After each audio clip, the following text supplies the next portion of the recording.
Hello, friends, and welcome to another single-serving tabletop adventure from Queen's Court Games. I am Aaron, and tonight I return as the story guide as we walk the Onyx path anew with an early access exclusive. Our dear friends have generously allowed us to peer into the upcoming tabletop world of Curseborne, a game of family, mystery, and folkloric horror. We will have plenty more to show you in the 2 hours to come. We will have plenty more to say after the game has ended, but I would be rude to do so without first introducing the three accursed who will be sharing the stage with me tonight. First up, playing the host to a ghost who once sorrowed the most, it is Blake Sweeney. We played a game that has vampires in it. She didn't make a Tremere. Big round of applause for V-Lock. Thanks, guys. Appreciate you all. Adjacent, it is gravity, not gravitas, when we're talking about this kind of fallen star. As supernatural dance instructor Subra Stern, it's Clara. Hello. I regret making you make all those S's. Yeah, there's an audio technician who's just like the word sibilance is bouncing around in their brain. And lastly, joining us once again from their usual perch at Transplanar RPG, as an emotional vampire who is also an emotional vampire, playing Lucas Somerset, it is Kai. Here to be a problem. Pleasure to be here.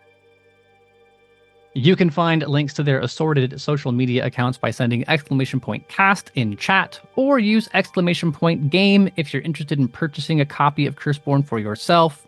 Back in the Kickstarter, all those things. Also, before we go any further, tonight's game contains certain themes that viewers may find disturbing or distasteful. Among them, anxiety, demons and possession, emotional abuse, drug and alcohol use, and occultism. For a full list, because there are more, please type !safety in chat or check the show notes below if you're watching on YouTube or checking via podcast. The cast and I have discussed our lines and veils in advance via Session Zero. We have a code of conduct that we're going to follow to ensure a safe and respectful environment, but we want all of you at home to stay safe as well. I'm really proud of this game. It's super good. It is not so good that you need to harm yourself to watch it. So let's all just make sure we're staying on the right side of things. With all of that said, I believe we have a play to catch? Yeah, we do. Yeah. Well, in that case, let me tell you a story.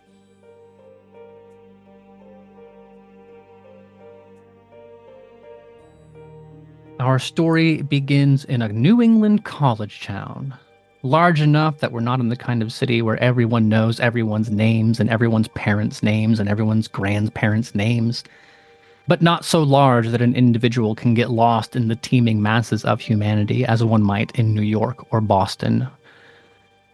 It is a town where the leaves change colors, where the population ebbs and flows, new faces every fall, dear departed friends every spring.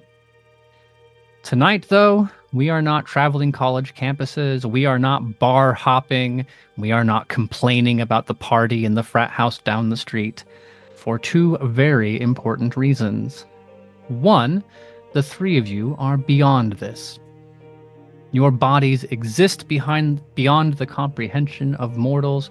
Your priorities exist beyond those of mortal minds. There are many things an accursed will put up with if it means being able to feed the way they need to feed. But second, and more positively, tonight is a joyous night, a night of celebration, a night to dress up, to put on something fancy, to make dinner reservations, but for real. Because tonight is the debut of the local repertory avant-garde experimental theater company's latest product. Each of you has your own reasons for attending tonight's premiere, which we will get to in just a moment. But first, let us indulge in a bit of good old community world building. I would like each of you, in no particular order, to submit to me a canonical detail about the play we're about to watch, about the cast of the play, about the theater, any little spice you want to add. I'm willing to take a volunteer. Absent that, I will use the die of assignment. I would love to talk about the theater. It is a beautiful, ornate theater. It was built, was built by a local architect who was known for Gothic revivalism. It's called the Ophelia. It's very ornate. It has red velvet seats on the inside. You have like gold accented walls, and there's like this really large chandelier that hangs out in the foyer when you enter. It feels a little out of place, but at the same time, it feels like it fits into the area. I feel like this place is entirely too expensive for this repertory theater to afford based on operations. So it has to be the case that the person who designed it, like their wife was the first experimental theater person in town, or their partner, and it has been left to the company like in the will. Yes, absolutely. 100%. Yes. This was built for his partner, of course, who was very much into local theater, and they didn't want to be subjected to the local community college theater or, what have you in the off season. They wanted someplace nice and beautiful and big that could rival Broadway, but without, Broadway prices. An artist who found it offensive that they were asked to perform in a small, blank, underdeveloped theater. Never heard of this. Can't imagine that person existing. Couldn't be me. I'm not going to say someone's name after that, or it will sound like a personal attack. So, Subra or Lucas, is there another angle of the detail you'd like to tackle? What play we're watching? So, because this is an avant-garde theater, they go reaching a little bit further outside for interesting plays to perform. And this is probably the most mainstream they've done in a minute. They're doing The Lieutenant of Inishmore, a dark black Irish comedy done in a town that probably does not have a dialect coach. And so it is an Irish play being done by a small theater that doesn't have any sort of accent abilities at all. It is also New England, so some of these Irishmen are Irish by way of Boston, and... Mm-hmm. And then personally for me, is this a real play, or is this... This is a real play. Okay, then It's a play I've actually seen many times, but you may butcher it to your heart's content. You can't go wrong. I mean, the repertory is. I don't see why I shouldn't be allowed to. Yeah, absolutely. And then for you, Subra, what is something unique about this performance? Perhaps there's a newcomer on the scene who's a big star. Perhaps they've taken a tremendous liberty with the script, trying to flip it on its head or to reimagine it. Well, one of the things that the theater owner, creator left in his will is that it still should serve the community in a way. So what they have been doing is basically there is a open casting policy, not in the way you think that makes sense and is good. If you want a role in this play, you will get one. So every time they do a show at this theater, it is with choruses of dozens in shows that simply do not have choruses. And this is a lot of local parents find this a really great way to get their kids into the arts. And so in this play, which has, I did look it up, probably 7 actual roles, there's also a Greek chorus of people who are there, who have new lines written for them. It's a little like being cast as a tree in your school play, but everyone's really excited to be there. I was gonna say, do we have Mute Mike the mailman who just comes on stage and has no lines? Mm-hmm. Oh. They do also. This is the worst play for this, and I love this. They do also have a habit. I don't know if they're doing it this time, but they do have a habit of doing a pop number at the end that everyone gets to join in on who is in the show, sort of as their curtain call. Look, if they weren't going to do that tonight, there's no reason I'd be here. Of course they're doing that tonight. They have to be. I would probably add that this enthusiastic open arms policy includes to every department. Yes. So if you want to be a set painter, you don't need to know how to paint or production design. You are allowed to go there. Your spotlight operators, I mean, probably the electrical, they make sure those people know what they're doing. If you have to rig something or plug it in, that's safety oriented. But there's a costume out there made by someone who like crochets dinosaurs for Etsy, and that is the limit of their creative and artistic talent. And your lead is wearing those pants tonight. Mikai hates this. Lucas is going to thrive. My time has come. So having set the scene so wonderfully so, we've established why the community loved this particular performance, but we haven't established why our characters do. When you are playing Curseborne, every single character in the party is some variant of a cursed being. The nature of the curse changes, the powers that come with it, the things you have to give up for it, those change depending on which particular brand of cursed you are. But in our case, perhaps you can enlighten me about your particular brand of damnation by saying what you might be doing otherwise, were it not for this crucially important cultural moment happening this evening. The die says it's V. Blake Sweeney, you're dead. I am. Very much so. I mean, ish. Yes, technically, yes. Yeah, I mean that's literally the name of my lineage. I am indeed a member of the dead. I just so happen to inhabit a body that didn't have any other inhabitant before it. It's fine. But tonight, if I wasn't going to be at this wonderful event, I would actually be out keeping a watchful eye on any of the people that I work with. I am an in-house therapist for very, very high-ranking, kind of like secret government and government-adjacent companies. Just dealing with people who have a lot of secrets that weigh very, very heavily on them, that they need to share, things that they may feel guilty about, just it's fine. And there are times where I need to kind of get a little bit more information than they are willing to bring up in our sessions. And I do this by, going incorporeal and just kind of enjoying my time out of body and experiencing life without restriction. How many times over the course of your career has someone said, I don't know if I can trust someone with this, and you've said, don't worry, dead men tell no tales? I try and avoid that, actually. I'm not that quippy.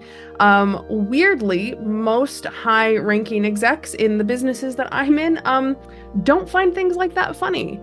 Especially when you're dealing with folks who may find themselves in lines of fire or in positions where their jobs may be at stake.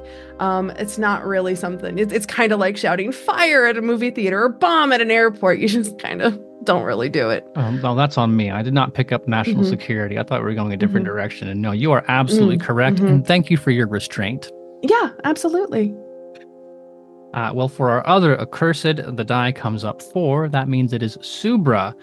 What would you be doing were it not for what will surely be the most talked about thing on the regional theater circuit for like years to come? I actually regret to say I would be here. I planned on being here because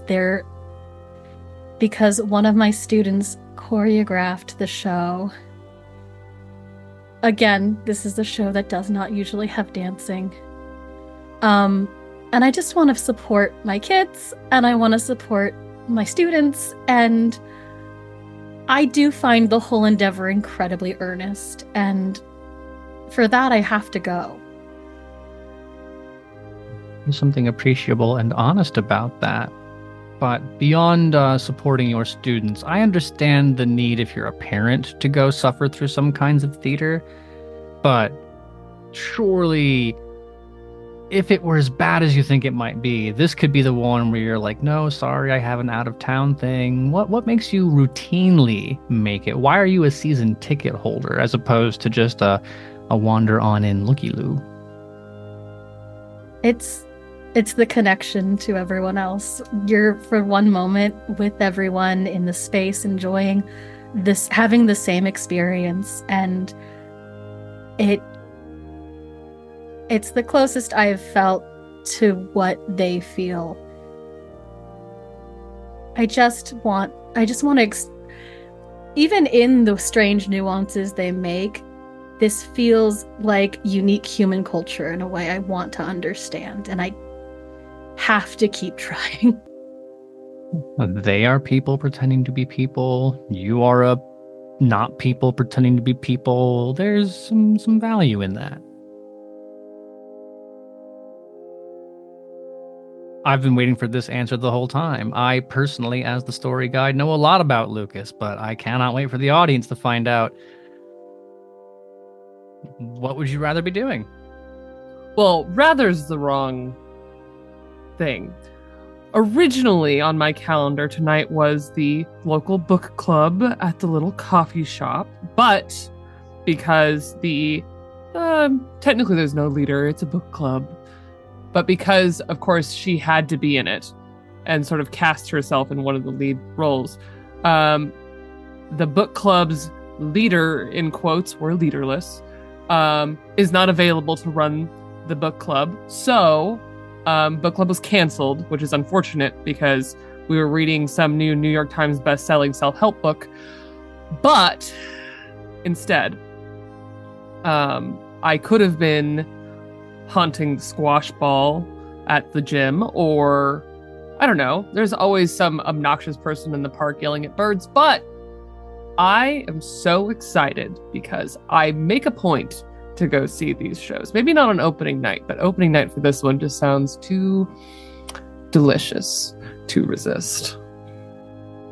Based on my own personal real life experience with theater, I am certain that sorrow, regret, disappointment in self is an emotion that will be present, to say nothing of many, many others. It is a buffet, to be sure. Sounds delectable. The town is big enough that one can disappear, but that's less true for the accursed. You have a way of leaving your touch on the world. It is not necessary to see a ghost leaving a body. If Blake decides to perhaps avoid traffic for the day by just bopping down to Trader Joe's without driving, it leaves a mark on the world. Likewise, Lucas, you might have caught a glimpse out of your eye of someone who's, in the traditional vampire sense, you get that feeling of them hearing the heartbeat or like seeing the vein of the neck pulse. There's an element of that, of being able to detect the human in the human. Every now and again, out of the corner of your eye, you just see that energy that is far too bright to be coming from one of the mortals. Likewise, Subra, Blake, there are some people, you've probably met them at the store, coming in one day. They are loaded to the brim with some kind of tense emotion, something on the cusp of bursting. And then you meet them the next day. It's gone. An entirely different personality. And most people attribute that to hard therapy or harder drugs, but you know hungry when you see one's leftovers. So that said, you are likely aware of one another in this particular city. That does not mean you're friends. It does not mean you agreed to come together. But if you did, I am desperate to know what the conversation is like in the lobby. So that's the first question. Would you have agreed to come together? Do you know each other in that way? Or is it the fact that in the lobby it is impossible to avoid each other and you can say, you're the one I've been seeing, and speak in polite circumstances? I think Lucas and I definitely know each other. That makes sense to me, yeah. We've partied together before. We have a very similar appetites, I guess you could say. And we play off of each other very, very well. We have very important skills that we can bring to the table that work well with each other. So yeah, maybe met at a wake or some sort of moving event that all of these living people are so infatuated with. I don't know if it's entirely the correct vibe, but I imagine that Lucas is the kind of person with a certain sense of humor who also is not entirely interested in Blake Sweeney as like a complete human individual. So it would make sense to me if in his phone it was not Blake, but it said like thirst trap, as in the trap I use to get other people to slake my thirst. It's nice that you think that he puts people's names in his phone. If there's a name attached to it at all in the system, it's just like a number or a location. It is where this person was when he met them at best. Sometimes it's literally like that voice to type, just oops, I accidentally pushed the microphone, and there's just something there. He doesn't really pay attention to that, and his phone is kind of a mess. So this one just says funeral home. It might just say fun Earl, and that might be the whole thing. Excellent. Well, then let's start there, and to set the pace, we'll have that conversation happening, and then Subra enters it at some point, and your little accursed sense starts tingling. Wonderful.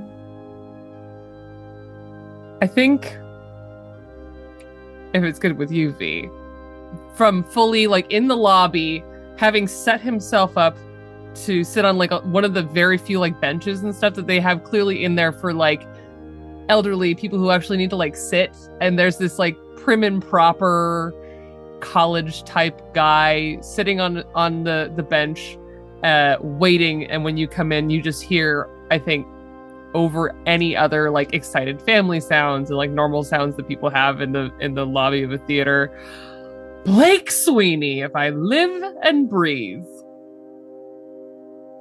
Every time.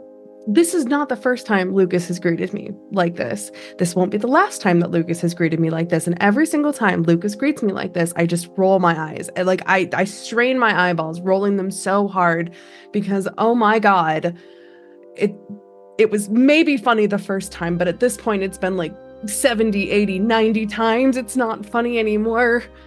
But I will turn and I will say, Lucas, it's always great to see you. You look wonderful, as always. Thank you. You smell delicious as always. Oh, well, thank you. Thank you. Are you excited about tonight? So excited. I heard that they got all of the murder out of this story entirely. I cannot wait to find out how. All of it. All of it. There's none. None at all. Everyone lives. The playwright is really excited about it, actually. At least the one who adapted it. I think Subra is trolling the lobby in the way that, like, saying hi to her students or like the families of students who've come in. I've seen Lucas and Blake around. Blake, everyone sort of shines in the same way when you're accursed. Blake is sad, and they seem to have an understanding of emotion in a way that I really crave. And I can fix Lucas, I know it. So yeah, I think heading over, just sort of sliding over, like recognizes like, and I'm so excited I'm really excited you're here to enjoy this with me. Oh, my goodness. Aren't you so scrumptious looking? Hello. You are Subra. Then I'll hold a hand out.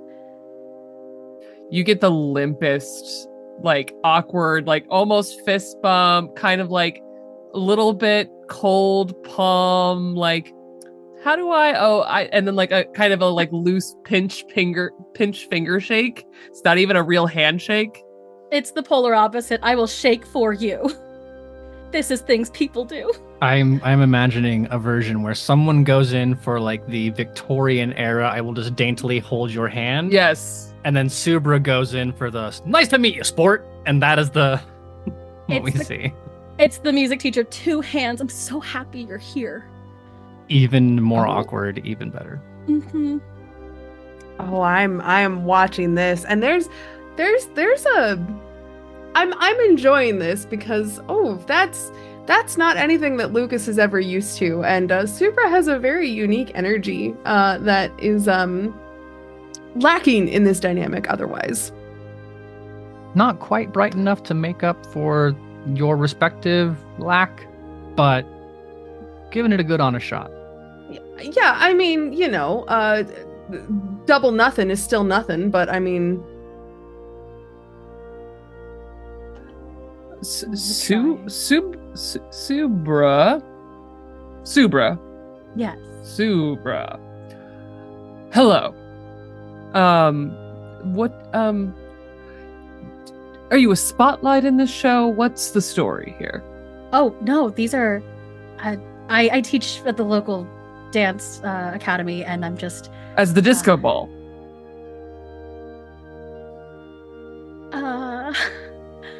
As the I teach dance.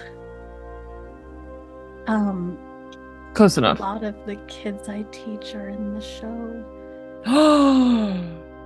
Oh, I'm so excited. Right? They're so sweet. There's kids in this show. Hard. And their parents are all here. Is that why there's no murder in the show? Because of the children? That is my assumption. In the spirit of community, they're rewriting a lot of. They've allowed some of the students who are in the community college to work on sort of a writer's room rewrite of the project. Oh, that's that adaptation course. Yes, I work at the college, you see. Oh. I've heard a little bit about it. They tend to talk to us, but I, work in classics, real literature. Have they ever thought of just writing something new instead of butchering existing works? Oh, I'm sure they do that too. I don't know what you mean. There's no art without transformation. Well, cannot wait to see what they've done with this. We'll call it a loosely embraced play, not necessarily a classic, as people have said. There is a difference, you see. Classics have to be from a certain point in time. People think Shakespeare is a classic. That's not true either. Classics are classics, right? You understand, right, Subra? I'm so sorry. A point in time, they have to take place at a certain point of day. Can I to interrupt this line of conversation because Lucas can just go on a tangent. I am actually going to activate Creepy Doll just for a moment. All I have to do is I'm going to inhabit the chandelier and I'm going to flicker the lights on and off to signal that the play is starting. With the knowledge that when you do this, you are a corpse. I'm standing, yes, and if anybody were to actually look, yes, they would notice that something is wrong, but my body doesn't fall to the ground, it just exists standing as it was. Just for a moment. Just for a moment. Just a little rigor mortis as a treat. You ever want to get out of a situation so hard you die?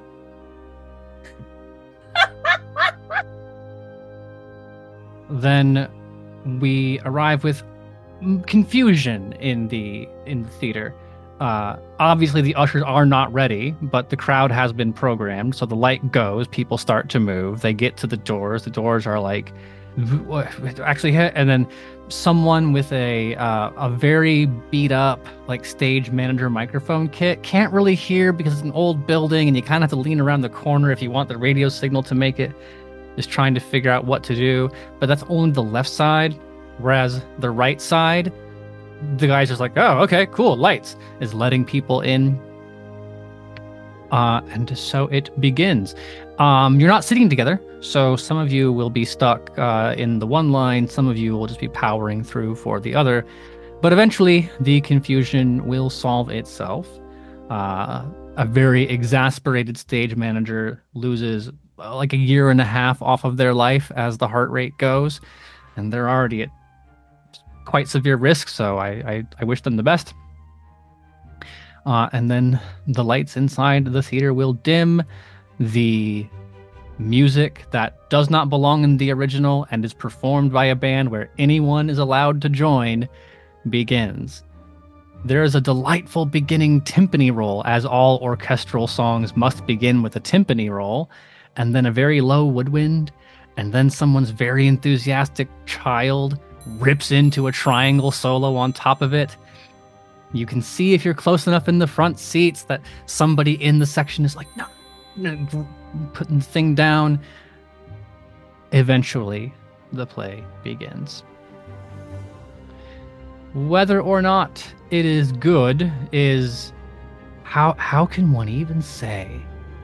This transcends the critical realm. It exists in a place all its own, so different from that what we know, that we must create a new critical rubric to sufficiently encompass what has happened here. You leave feeling full but confused when the intermission begins.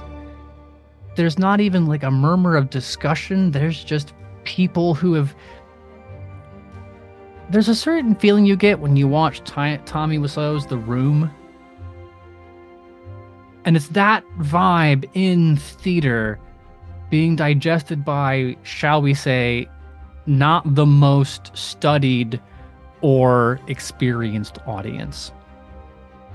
So I imagine this takes the entire gamut between Lucas's reaction, but there's also like a 35-year-old guy who's like just trying to find good things to talk about, being nice, and then someone who doesn't know this person but is of the community trying to internalize that as like legitimate criticism and like, did I miss the point? Did this guy get it? And that is the vibe.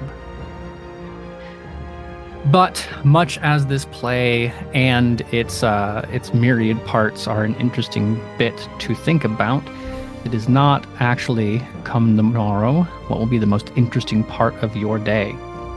Because perhaps you get a cocktail to fake drink, as is the way.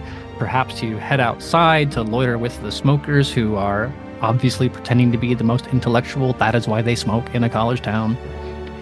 Or perhaps you're just sitting in the lobby, standing quietly, watching people performing human around you. But eventually, we return to our seats. The music begins. They've taken the triangle away. That doesn't mean the person on the clarinet can play any better. The show continues. We reach a moment of dramatic climax in this in this play. And I have not read it, but I'm going to guess and see how close I get.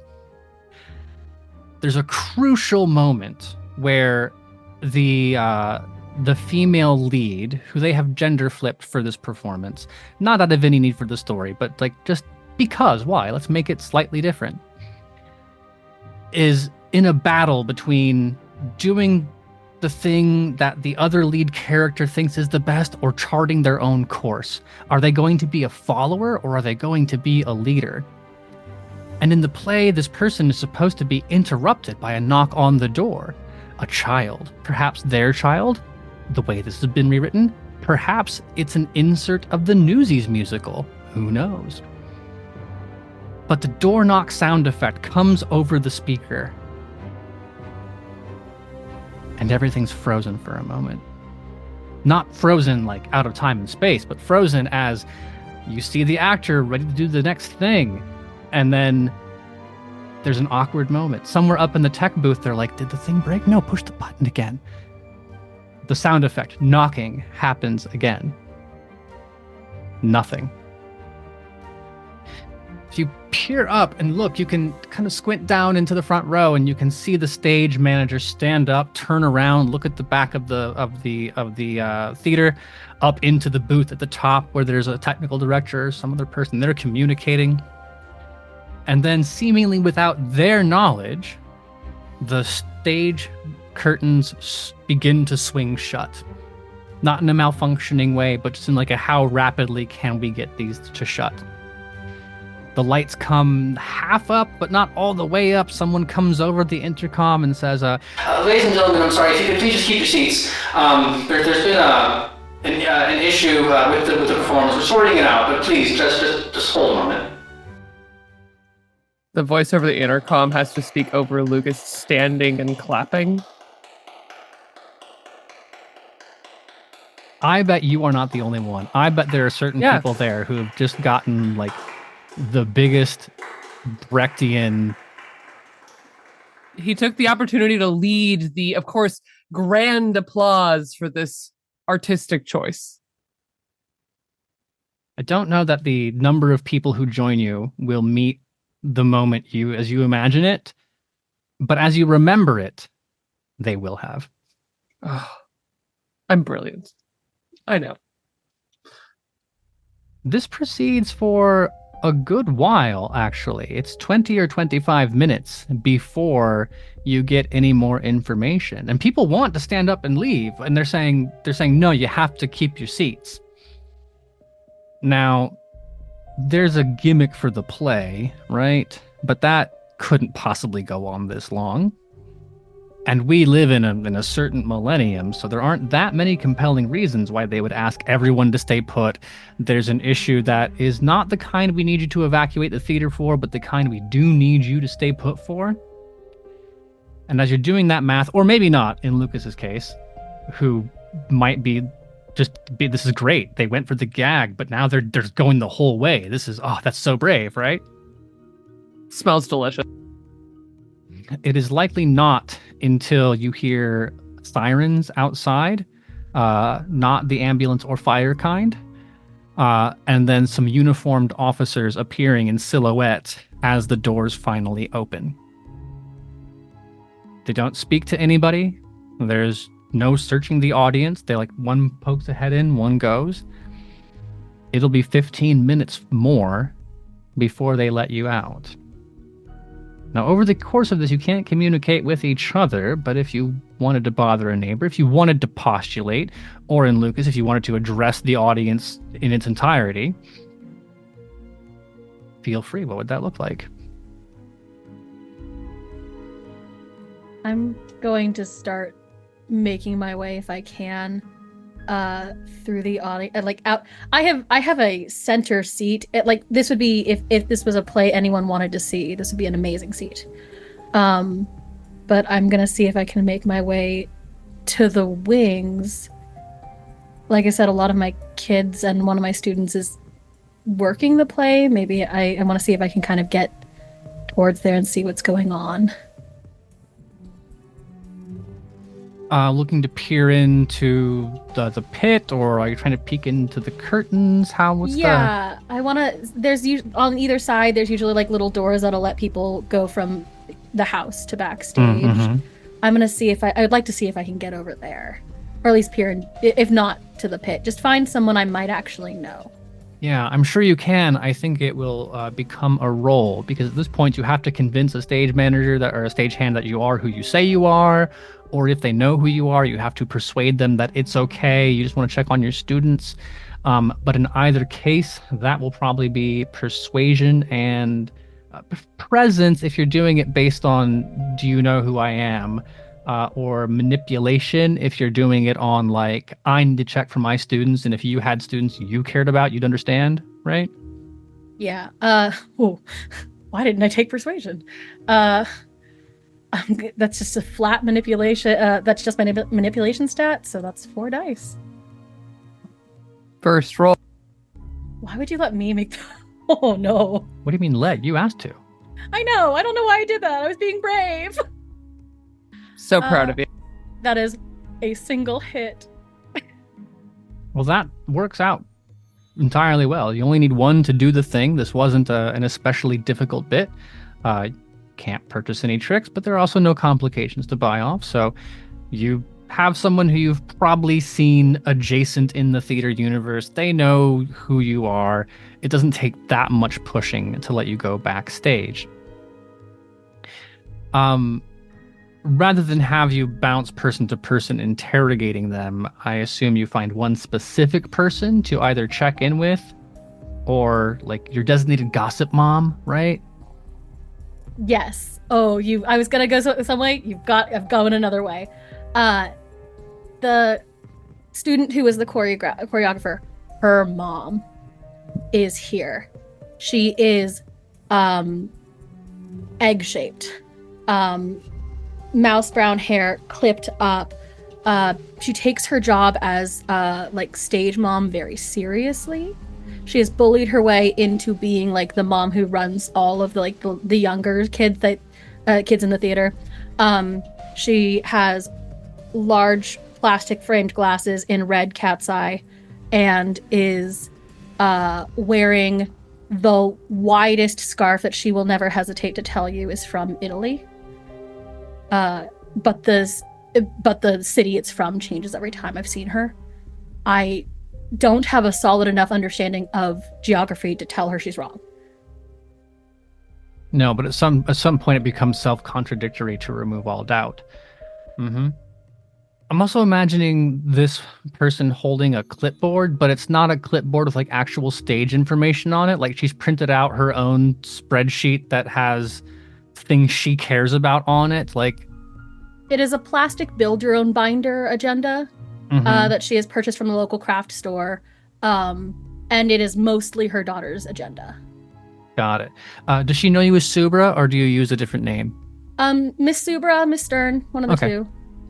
Depending on how much she respects me. So then when you see this woman, it is Subra because she is ghost white, full panic mode, obvious elevated heart rate, eyes like a little red, but like not in the crying way, but just like in that stressful, like maybe weepy body is starting to activate the survival glands, the reptile brain is kicked on and the anxiety is building.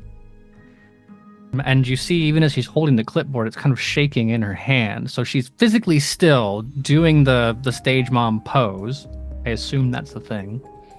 But also trembling slightly as she holds the clipboard. And so when you appear, at first she doesn't even like recognize you there, right? You can't just creep into the side of her vision and expect to be noticed. Instead, it is like, oh God, Subra, when you finally speak or move. Is everything okay, Mrs. Klein? Oh my God, did they not? No, of course they wouldn't tell you. No. There's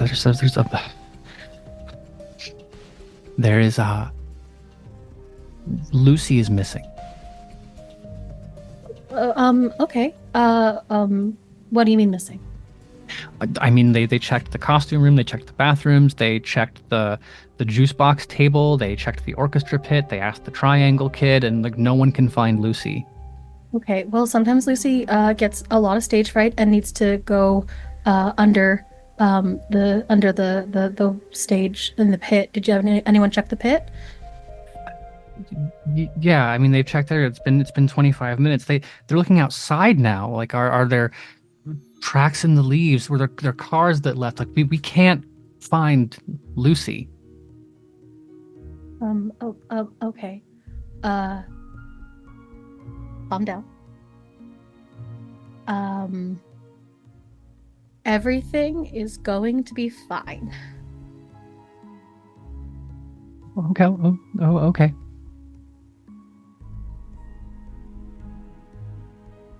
I don't know how to talk to adults.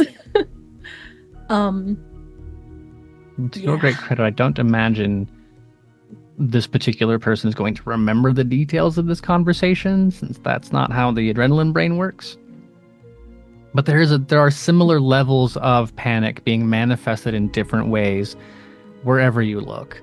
Not everyone is willing to be interrupted, but there are some people who you might imagine someone whose job it is to watch the backstage doors so that no kid runs out into the fire alarm. That person looks terribly guilty. There's somebody else in costume who is like, I saw Lucy. I put her in the newsy outfit. I had the cap and everything. I signed off on that. Did she make it to Jeff? Jeff's the one who like works the side. I don't know what it's called, where like the place you would put an adult to hold a child back when they need to, like, I will let you know when it's time to go on stage when your cue is. Did he make it to that person? And that person's like, I haven't seen Lucy all fucking day. Like, she was here for rehearsal. And like, there's just this mixed reporting, confused details, some people earnestly trying to solve the problem, some people going into full damage control. I don't want to be wrapped up in this mode. It's kind of a mess back there. Yeah, I don't do great in panic situations, mostly because I don't know how to react to panic situations or how I'm supposed to react or they are. But we can figure it out. Okay. I'm going to step back out into the front of the house. Yeah, you don't want to spend back there too long. If for no other reason, because you've been around panicked humans enough to know that you don't want to be caught up in it, right? Yeah. So you've gotten a little bit of information, but it's time to go. They will eventually let you leave the building. It becomes apparent after the fact. The first thing they did was search the cars. They were looking for tracks, checking surveillance footage, and they didn't want everyone in the middle of that. Once they realized that they either found what they were looking for or couldn't find what they were looking for, then they were willing to let people go. That does not mean you have to leave if you intend to stick around, but I will let you know that it is considered an active crime scene. So there are, I'm not going to say law enforcement professionals because it's kind of a small town. So this detective is not the best, but there is some poor dude and his exhausted partner. He and they are going to have a really busy night doing something they are not at all qualified to do. On the way out, and it's been running for a moment now, Lucas has been live streaming on his phone, the phone that he's very bad at operating. But he's been walking around just like selfie camera on. I'm so scared. I heard that there's something terrible, and saying all of this very loudly, and is like walking with people as they are trying to leave. I expect that provokes one of two kinds of reaction. People who shove you, and people who just like quietly one hand, like, I can't do this, right? No enthusiastic takers, no one willing to participate in your person on the street interview series. But damn it. Yeah.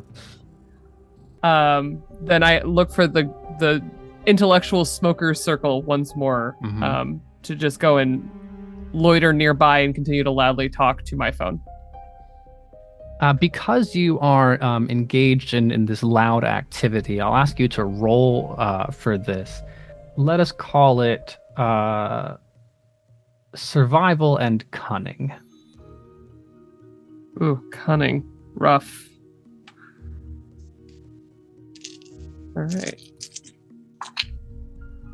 One of them escaped. Get back here. That's no successes. Now that whenever information has just been lost to... it's hard to see that close to the glowing super intellect that is Lucas, right? A very bright star washes out all the color in the room. Obviously. That said, Blake, checking in with you. Yeah, I mean, I don't really have a horse in this race, but, you know, we did just make friends with Subra, so I think I'd probably go find Subra and see what her plan is, or if she heard anything, because it's a little weird, but, you know, I mean, if this is somebody's fault, there may be somebody who's feeling awfully guilty about that, and, you know, could use a snack at some point. So good to see that your priorities are aligned correctly. Missing child, at least their mom will be edible. I'm I'm not a detective. Theoretically, the detective will find the child. But I mean, I'm hungry. Well, this meeting will be difficult to have inside if here's your intent. There will be people ushering you out, some of them wearing uniforms with badges. So happy to have this happen in the parking lot, but that is where it will occur. Yeah, I would kind of be looking out for Subra at this point. Like if Subra's planning on staying behind versus going outside, that would obviously changes it, but In that case, Subra having spent more time in the back, I expect that Subra will exit second. Or rather second between the two of you. It seems like Lucas is first, then Blake, and then Subra. Not in rapid order, but just for the chronology of myself. So as you exit, there's a sound. It is difficult to place, and it doesn't come from the crowd, and it doesn't come from like under a nearby rock. It just kind of arrives.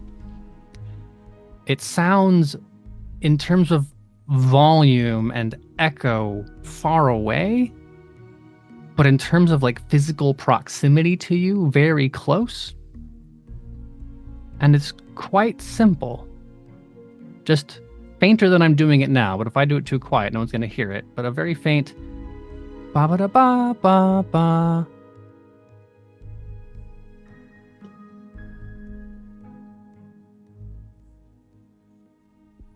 Just like this haunting, empty echo. Ba-ba-da-ba-ba-ba. You only hear it once, but I'm repeating it for your benefit. Does it look like anybody else heard anything? It's fairly slippery. For one, that's difficult information to parse, right? Because imagine the face you would make if you'd just heard a strange noise. You'd be like, hmm?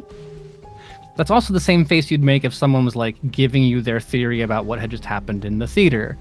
Or if you didn't know there was a missing child, but were still trying to figure out why they were going to do the newsies inside of the show. Also, it's possible someone didn't hear it because like at one point someone was trying to get in their car and leave, but then something was showing up like an ambulance, and then there was honking. You can see Lucas with literally a spotlight shining down into his face. You know why he didn't hear it, and based on the volume with which he is speaking, it is likely no one around him heard it. But none of that is about the noise, you know? Okay. If nobody else heard it, it could just be weird, my weird brain doing weird brain things. So I will head on over to Lucas, just to make sure that he also didn't hear it, but yeah, chances are not high. Oh, Blake, come here. Everyone, up? I found one of my favorite hosts. Haha. And Blake, dear, well, do you have any information about this strange evacuation going on? It's obviously some state of grand emergency with all the emergency vehicles and everyone screaming and running. Oh, yes. It is mayhem here at the theater. Honestly, I'm surprised that you found such a quiet spot here, with all of the mayhem that is currently around us. But I've heard tale that there was an abduction. It could even be a serial killer in the making. There are so many theories that are running around right now. It just hopefully we'll figure it out soon. And gosh, I am definitely terrified for my life at this point. Absolutely harrowing, everyone. Well, for now, Flex signing off in case there's another emergency, and immediately cuts it as fast as he can. Two things I want to add. One, if you are in a real emergency situation in your real life, do not do this. Do not do this. Do not do this. Do not do this. We are literally monsters. Second, as Blake is ending their explanation to you, there is a sound you hear. Lucas, Blake, you did not make this sound. You do not hear this sound. But Blake, to the end of it, like, maybe it's a serial killer. I don't know. We'll have to find out. And then you hear that I think he visibly jumps in the ruse of this horrible persona that he puts on, especially to do things like live stream terrible events, kind of drops as he kind of cuts a very like looking knowing eye that there's something strange on the air, and immediately wraps that into like a really unsatisfactory end to his live stream. He's like, oh, okay, I have to go, bye. And then he's looking around for a source of sound. What could possibly, if someone's got an errant fiddle laying around, or someone's turned the exterior speakers on in the theater or something like that. Let's call that intellect and culture. That is one. Ooh, this is fun. I rolled a critical success on my curse die. That's all I succeeded with. Okay. But it's 2 successes on my curse die. Well, Subra gave us our first failure of the game, but Lucas has the honor of giving us our first wicked success.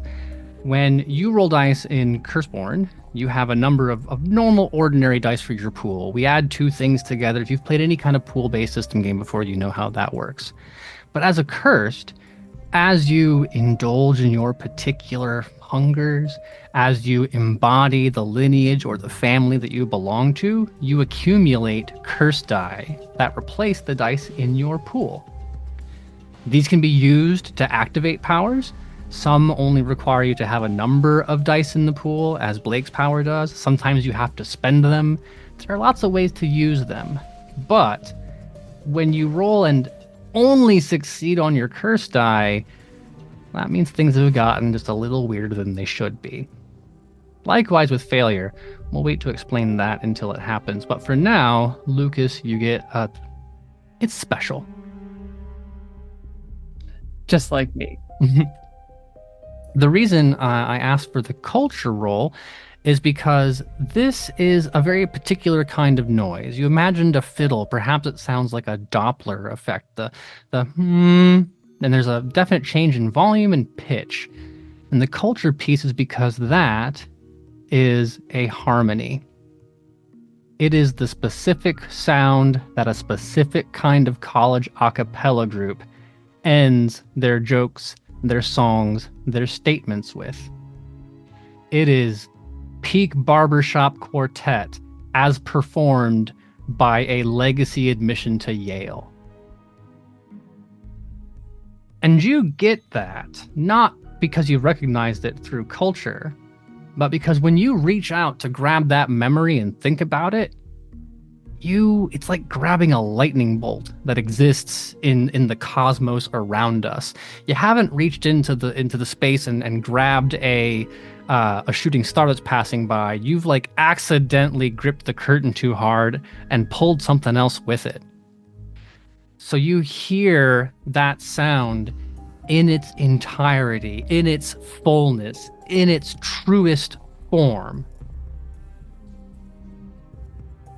And that's scary. As a hungry, you are used to invoking the accursed world on your own terms, and you might encounter it in an understandable form in speaking with Subra or Blake. It is not a Lucas Somerset experience to just have the outside being like, hey bro, thanks for calling, haven't talked in a while. And so it was soft when you heard it. When you try to remember it, it is incredibly loud, obviously wrong, and immediately sets that part of your, like, there's that part of your hungry body that really likes being alive and doesn't like to be threatened. And that part is on edge. Something's wrong. Sorry? There's a sound. Do you feel something wrong in the air? Story guide, do I feel something wrong in the air? Okay. Well, I mean, there's like an aura coming off of Lucas, but that's probably just Lucas. Yeah, that's normal. No more than usual. Blake, I'm being serious. I mean, and he actually like drops his voice. He purposely isn't drawing attention. Something's wrong. Wrong how? I could feel it.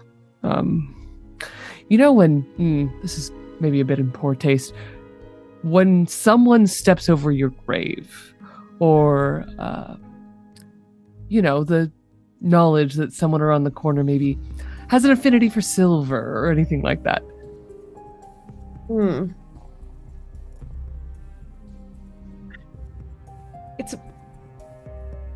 It's weird that if there was something like that going on, that I wouldn't also feel it, though.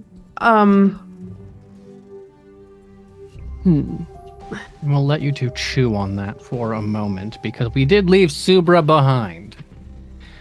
And as we approach our break, I assume that Subra is not live streaming an ongoing tragedy and thus possessed of their entire faculties, and is not staying in the building trying to convince the police that a dance instructor is crucial for this process, yes? Oh my god, no. I'm actually trying to get out of here as fast as I can now. Mm-hmm. I have a habit of being a little too off-putting to be around police. Mm-hmm. Then you will exit the building. Blake and Lucas, in the live stream mode, you don't quite know when Subra leaves. Subra sees you. I'm assuming you'll be heading in that direction, and we'll pick that up after the break. But you'll each have a slippery piece of information to hold on to that establishes a fact you already know. Something supernatural is going on. There's a child missing, and between the three of you, the noises played in order would be Blake, ba-ba-da-ba-ba-ba, Subra hearing ba-ba-da-ba-da, and Lucas hearing and we will see which of our audience members took a certain kind of degree program when we come back from our break.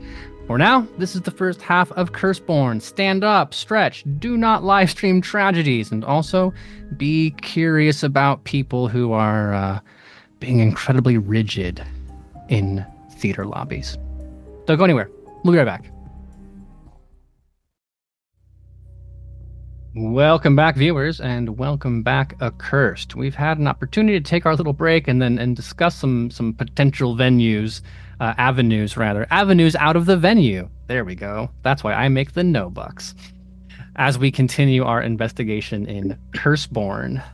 So, it's going to be the case that at a certain point, loitering outside of this building is going to be suspicious. There will be that initial moment where they know that people are processing things. There's an EMT on site just checking in. Did anyone have anxiety attack? Do we need any handing out water, things like that? The staff are there. How do we shut this down without also there's a crime scene, so I can't pack these things up. I imagine that there is I've picked on costume designers. I've picked on stage managers. There is a lighting designer who is like about to argue with a police officer about why those lights cannot be left on this long. Eventually that will be resolved, but as that winds down, you do not want to be the only people here. So 2 questions. First, we'll use game changer rules. First person to give an answer gets to pick where you're going to meet up at a later date, tomorrow night or tomorrow morning or whatever. As everyone is starting to flood out, I do find Lucas and Blake, and it is damn it, that's good. I would argue that Lucas has never seen anyone look at him with such hope in a way that clearly belies that Subra has no idea this kind of person. No, she's never met this. I've met this, but not this. And just the biggest, shiniest eyes finds both of you and takes your hands earnestly. There's something terribly wrong, and we can't talk here. I was just saying that. There's a 24-hour diner. We can reconvene. I don't know if you eat, but people eat. Um, uh, uh, Jitters? Yeah, let's Oh. let's go. Come on. And I'm gonna kind of corral the two of them and like head towards the car because at this point, Lucas is just gonna keep talking and Subra's obviously going to keep talking and somebody has to do the walking. Every group needs that friend. Mm-hmm. You said Jitters. This is like a diner or It is a 24-hour diner. It is tonally dissonant from the rest of the town. Actually, probably works pretty well with the rest of the town, in that they are staunchly unique. They're staunchly not a franchise. The woman who owns it has probably owned it for multiple decades, and the coffee has been in that pot for as long. Mm-hmm. Actually, I eat there quite often. And I don't know if you did this on purpose or not, but immediately following a theater production, regardless of how it ends, where do people go? Denny's 2 a.m. Mm-hmm. But not Denny's in this Correct. town because we are liberals who support local businesses. Yes. I will give you all the benefit of the doubt that you can sort yourself into cars respectively. They have searched vehicles to make sure there are no children in them, so you can take your car out, but that way we don't have to worry about in the future you have to go back and get yours, whatever. We make it to Jitters. Get into my Hummer. Or do you mean the H2, the production version, or do you mean like the Schwarzenegger Humvee? No. At H2. H2. Okay. Look, it could have gone either way. Don't make it sound obvious. Champagne H2. Now, because I have to know, or I think I can guess that Blake drives something like a little flashy but economical. You drive a Civic, but the sport package. And Oh, no. I definitely I have money, right? I have to look like I belong in the businesses that I work for. So I drive like mid-tier Audi. So like not super high, not super low, just like something that is like respectable. fair enough. Subra, whether or not you have money, I imagine you drive something terrible. I'm a dance teacher who has an identity via an Eldritch League of deal makers. I drive a Honda Civic that has seen better days. Old Civic. Mm-hmm. I Oh, thought. the 1998 Honda Civic. That was a good year Oh, for hell Civics. yeah. Mhm. Yeah. It runs. One of the doors is not the same color. Then, to start the joke, an Audi, an ancient Honda Civic, and a Hummer H2 walk into a Denny's. It is, yes, there are people here. There's an amount of adrenaline that comes with the kind of experience people have just had that demands greasy food, cannot go home and lay down. It is not overflowing with creatives eager to celebrate their particular part of the performance while blaming failures on a different department. But there are some people around. I think it is probably the case that you're going to want to compare your notes first. Well, one particular series of notes first, and then the next bit.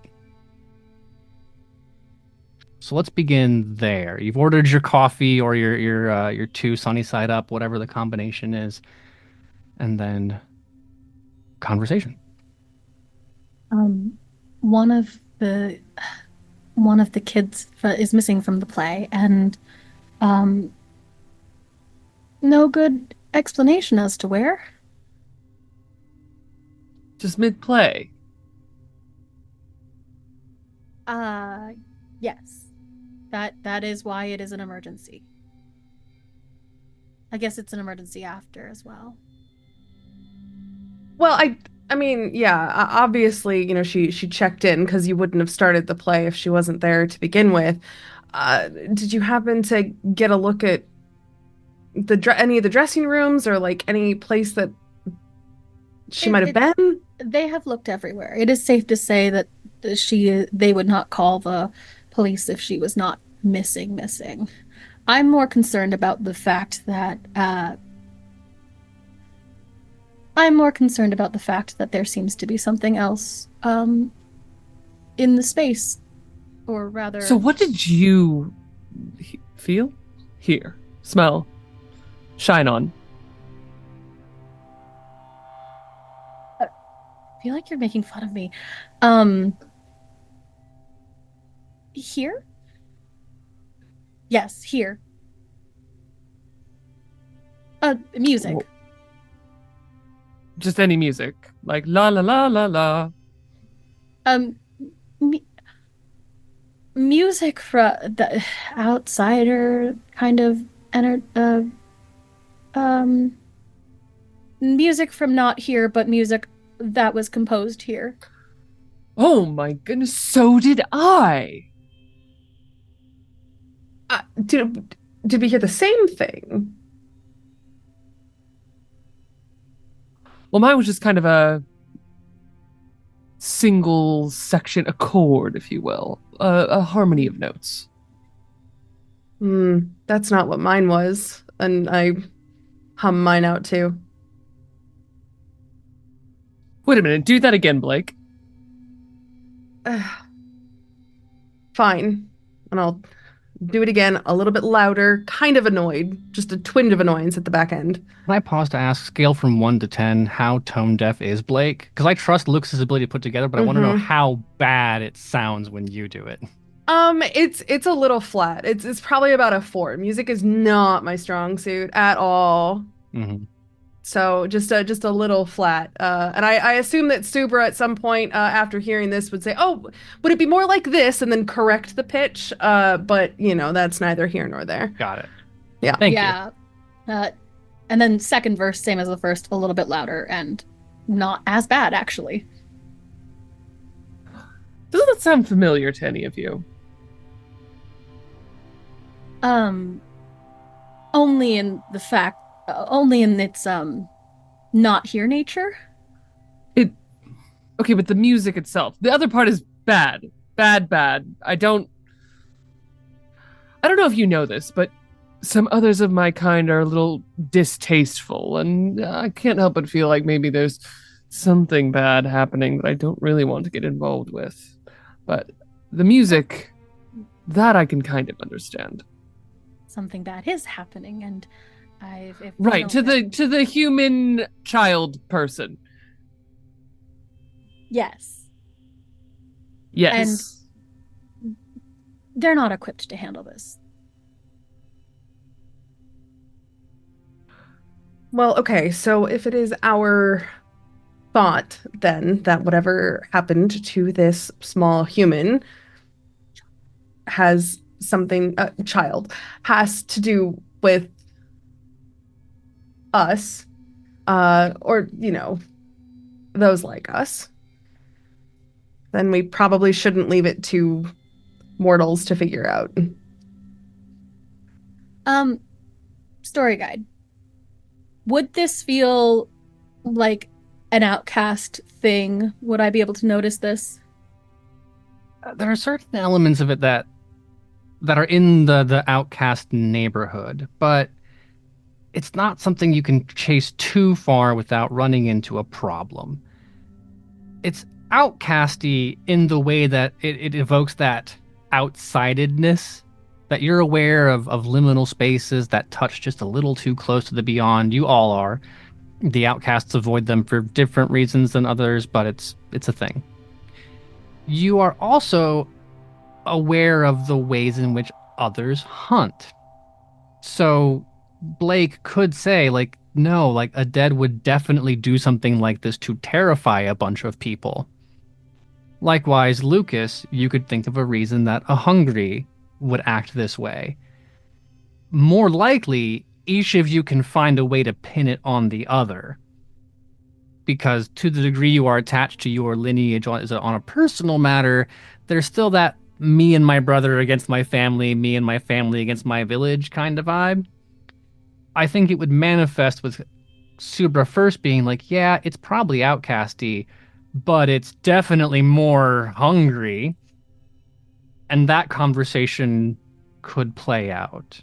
You don't have to, because at that point you're just kind of sniping at each other and it makes me feel weird when friends fight. But yeah, you could. It's an angle you could pursue if you wanted to zero in on which kind of lineage is most likely to have perpetrated this. I would like I would like to rather, instead of snipe against people who are just as lonely as I am, I think rather try to triangulate what would hunt children in this way. Well, to the great credit of the authors of the book, there is no group of lineage that Nothing's- explicitly targets children. Just you're welcome, Onyx Path. But then you have to think about, you can rule some things out, right? Yeah. It's probably not the vampire that eats ghosts. Is probably not a primal, because they have a different relationship with their curse. So it's not a shifter. If it's a dead, it's going to be one of a few kinds of dead. If it's an outcast, it's probably not the battlefield angels. It could be a munificent looking to trick people in a very like, I will exacerbate the amount of fear and then use that to scare people and scare people, right? Could work. The ones that and sorcerers, like everybody hates sorcerers who is not a sorcerer, and also sorcerers hate sorcerers. So there are some you can rule out based on their nature, and there are a few that make sense, but it's too broad a category for you to really zero in without another piece to put in that puzzle.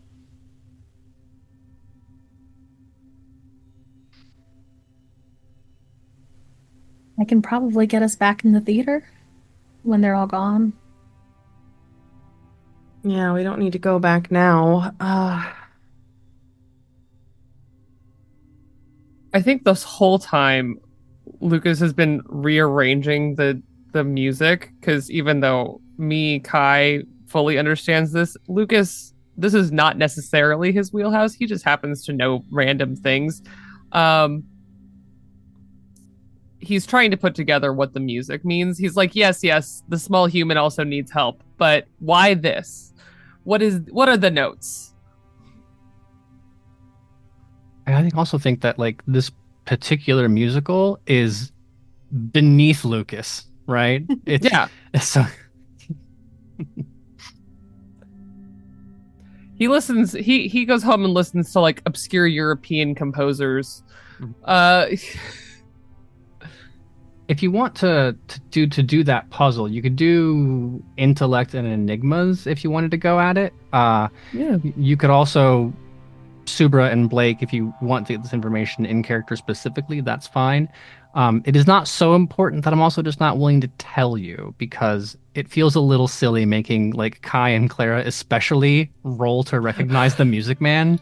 I'm okay with making Lucas roll. I think it's funny. Then we shall proceed. Let us see how correct we are about Lucas Somerset. I love the idea that Subra is sitting there, like, knows what this is, has already pegged it, and didn't think it was important enough to mention. And Lucas is just like, what is it? Yes. What is it? Gotta focus really hard. I'm worried about the child, and Luke's is like, it means something. It's so funny to me that I only seem to be succeeding on my curse die. It's the second time. You've only got the one. The odds of this are difficult to achieve, and yet. Yeah. It's just the one success on my curse die. Yeah. I'm so happy. Well, then this will provide an interesting clue, but perhaps not in a way that you wanted to. Because I love that. it is impossible at a certain point to keep it in your head, right? If you're trying to place a song, you're gonna sing part of it, or at least vocalize a little bit.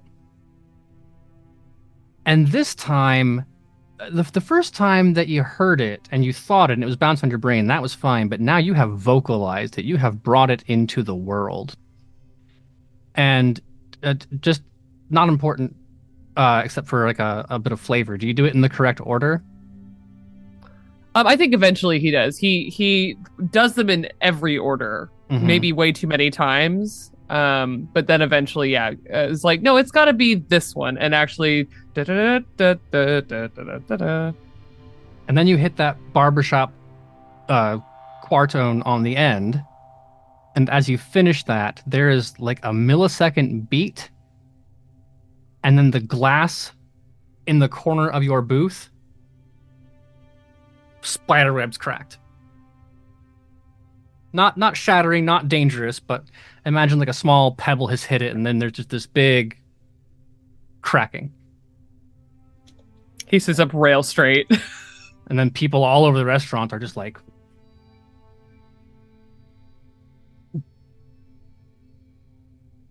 The fuck? Huh. Haunted melody. there's someone who doesn't realize what's going on, and you say that, and they think it's a funny joke, so they kind of giggle, diffusing the tension. Ha. The manager has appeared from behind the kitchen now and is like, oh, son of a bitch. Not blaming you, but very insistent for liability reasons that you need to move to a different booth. And like, I can't kick you out, but if you wanted to leave just for my sake, like, wouldn't mind. It's fine. Like, but this table. It's But okay. Not everyone knows their own strength. I didn't do anything. It just cracked. intellect and esoterica would be the figure that out skill. Boo, boo, boo. I'm going to ask you to not keep rolling those kinds of failures because my creativity in a Denny's does have limits.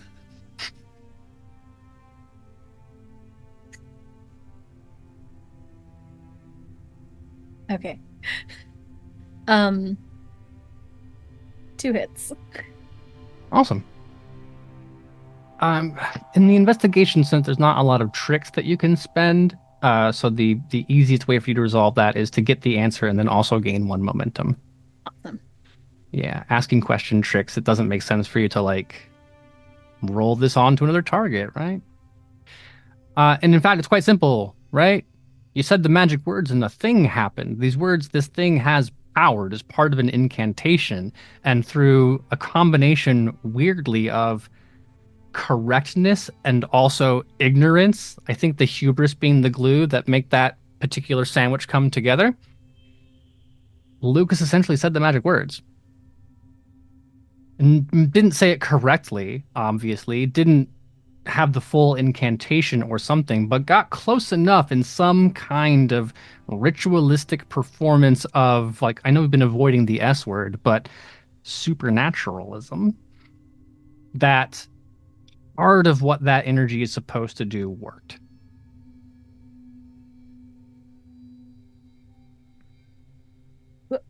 Oh, no. Okay. Well, that seems bad. It does narrow it down, though, because who has to use ritual to do magic? Oh, no. Feels Something to do with numbers. Oh, no. Over here, buddy.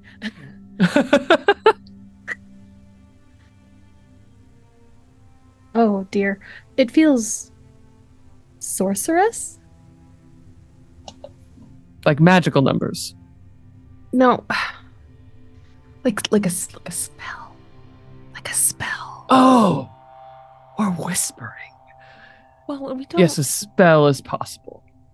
Could also be outcast, but less likely. I'm willing to put my money on a sorcerer first. Only Well, because, that should be easy to sniff out. well, I don't think I've seen any outcasts around, and that's usually a thing we can note.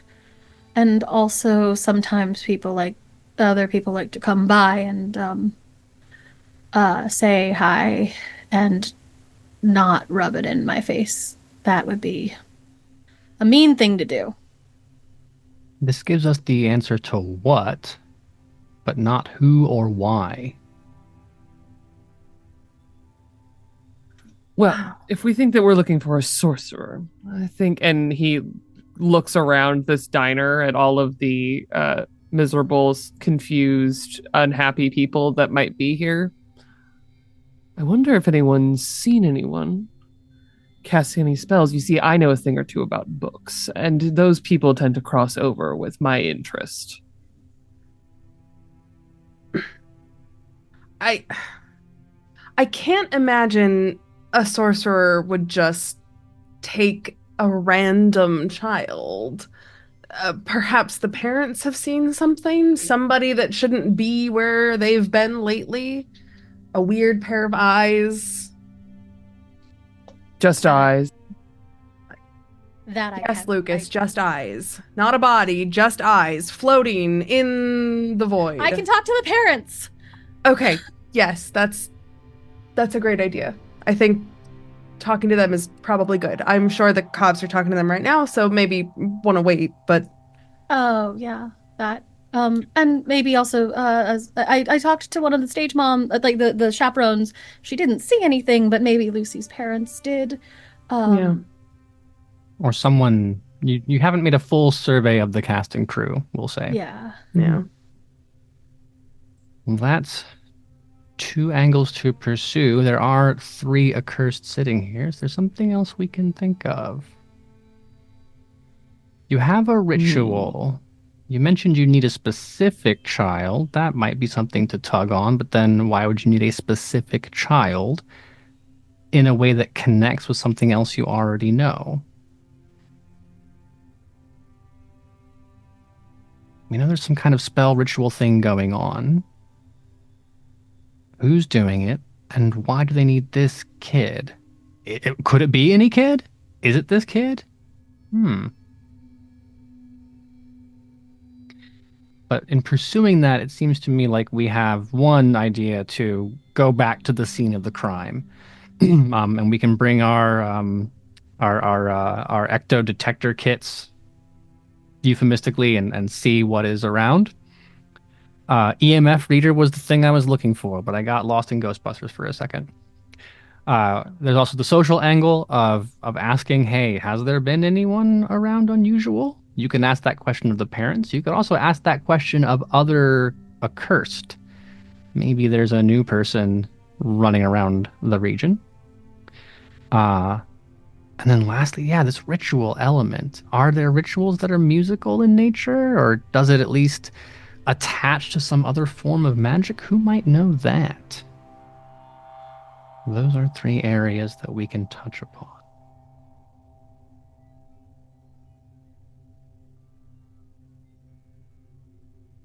But rather than have you dig into that now, because I can see the wheels turning and 2 things are happening. You're like, who do I talk to and how do I make it entertaining to listen to? And I appreciate both of those urges, so I want to give you some time. Just as the stage techie body needs greasy bacon and pancakes at 2 in the morning to fuel itself before one assumes doing the next show the next day, so too does the accursed need to fuel themselves.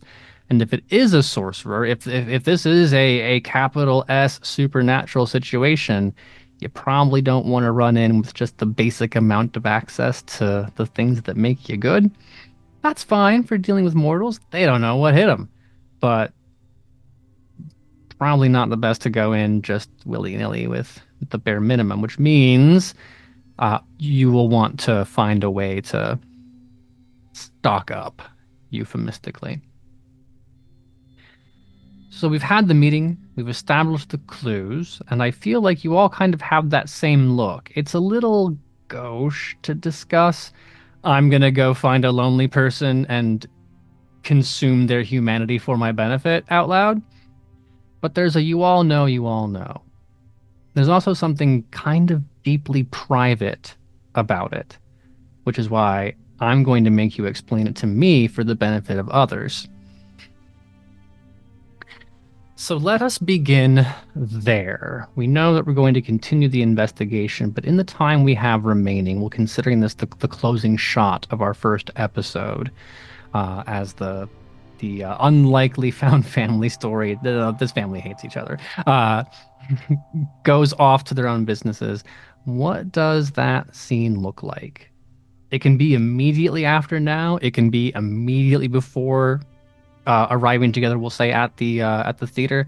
It can be any time in between. But approaching the situation, knowing that you want to really be ready for something, where do you go? And who do you go to?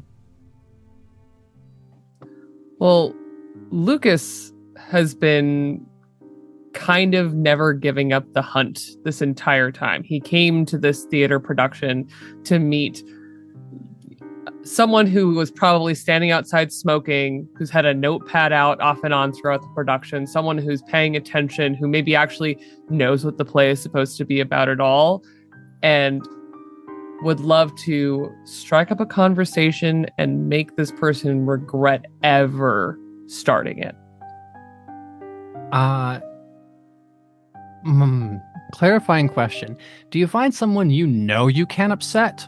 Or, because there's two versions of this. For one, Lucas taking the easy route, and then there's also Lucas playing with his food, whereas let me meet someone and find out how I can upset them.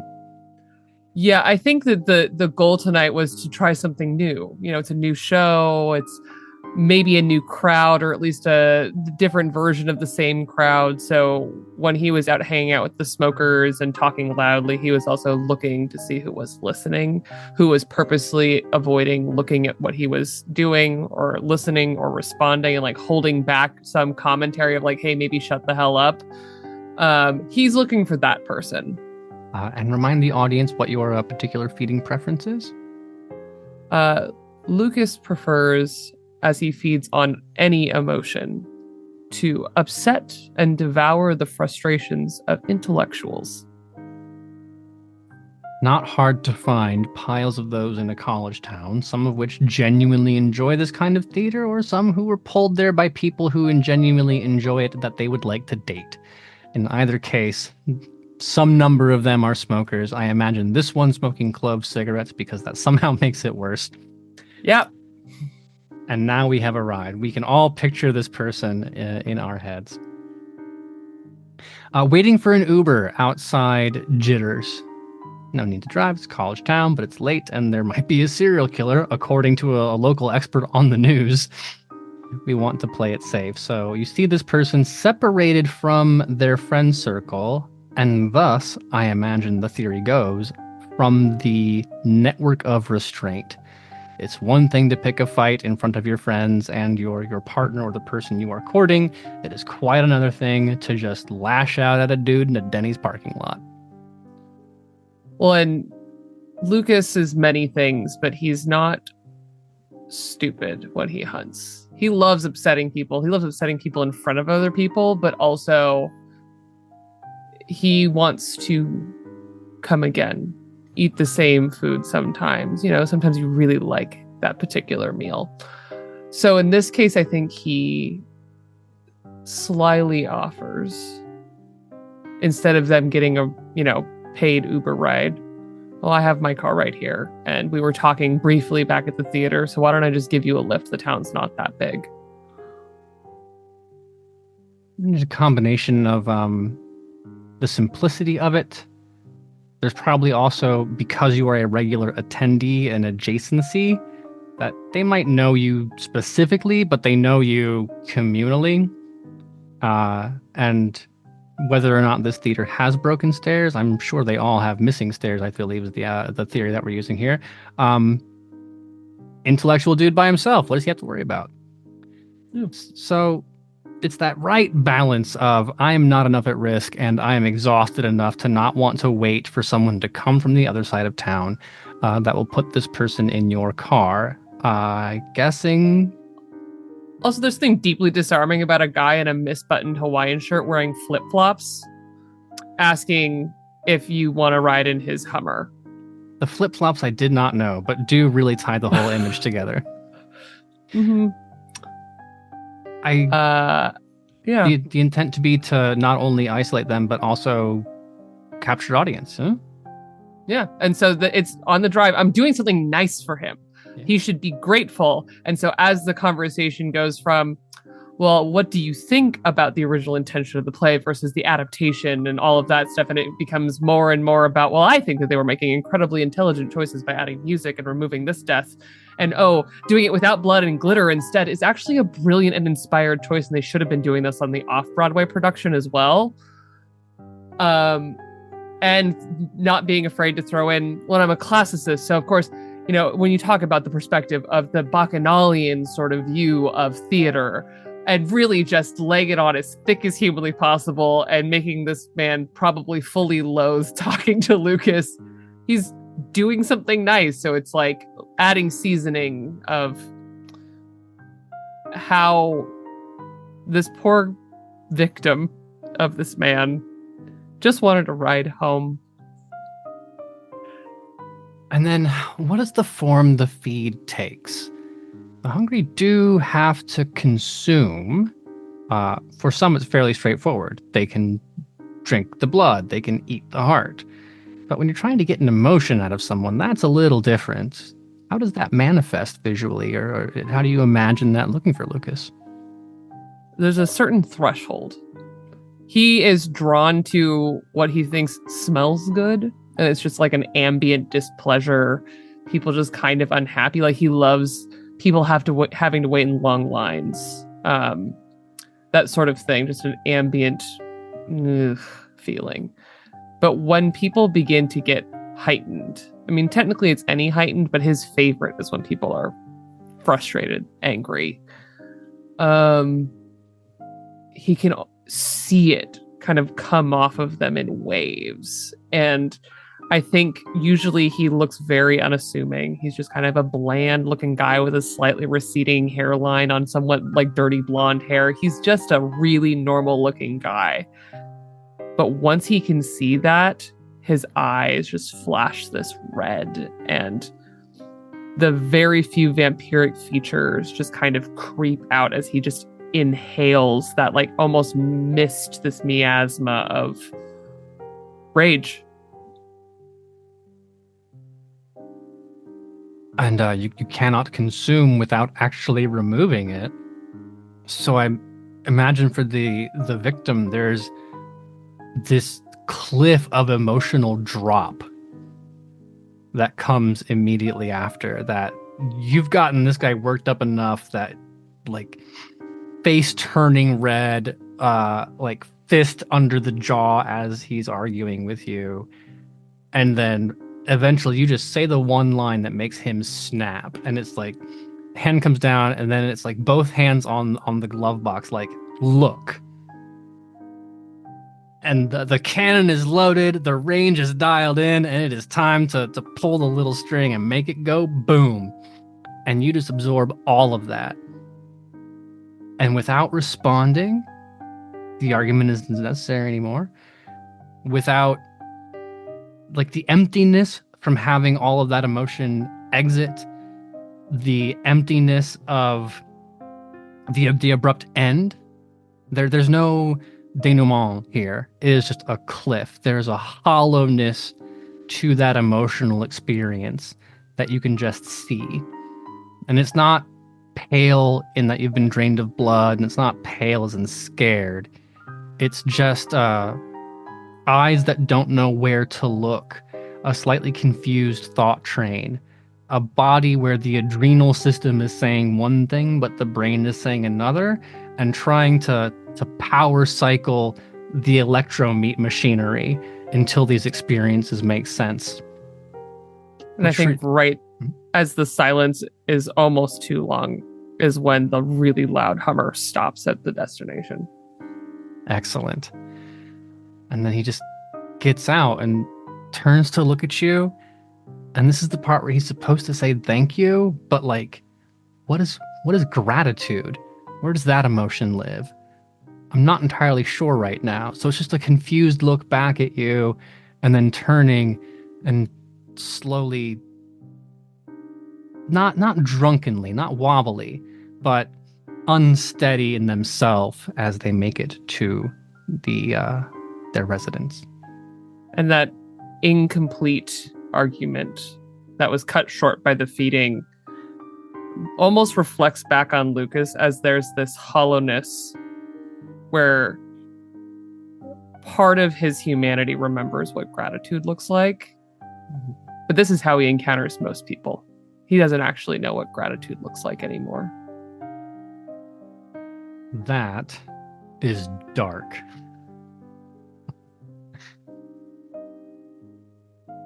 Well, Blake, Subra, cannot imagine that it's any easier for you.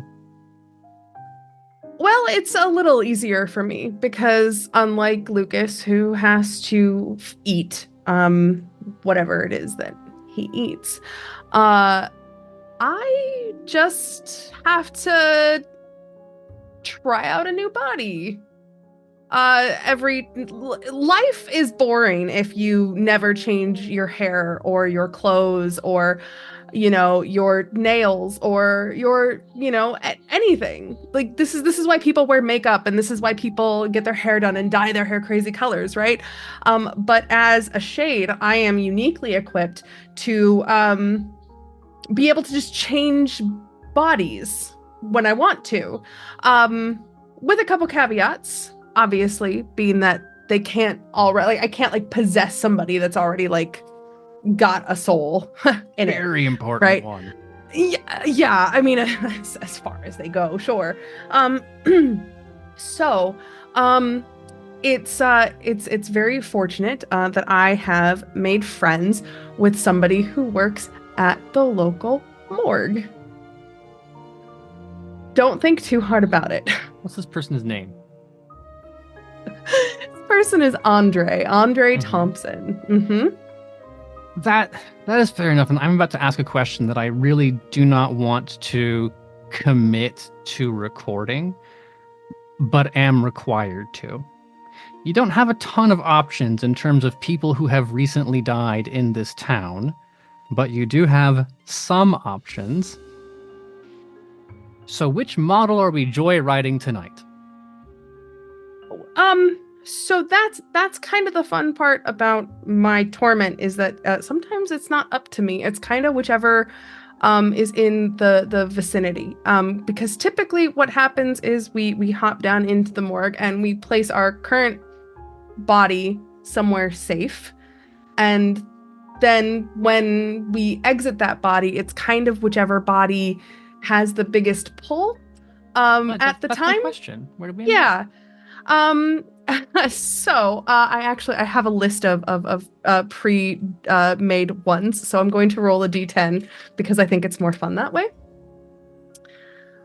So today it is Professor Lila Montgomery. She is a 64-year-old historian and hilariously professor of occult studies. Did not plan that, I promise. And then what does one do? A lot of times it's just kind of taking it out. Lila is taller than my previous body. It's about experiencing the world from a different height, playing with hair that isn't mine, enjoying the world from a new perspective.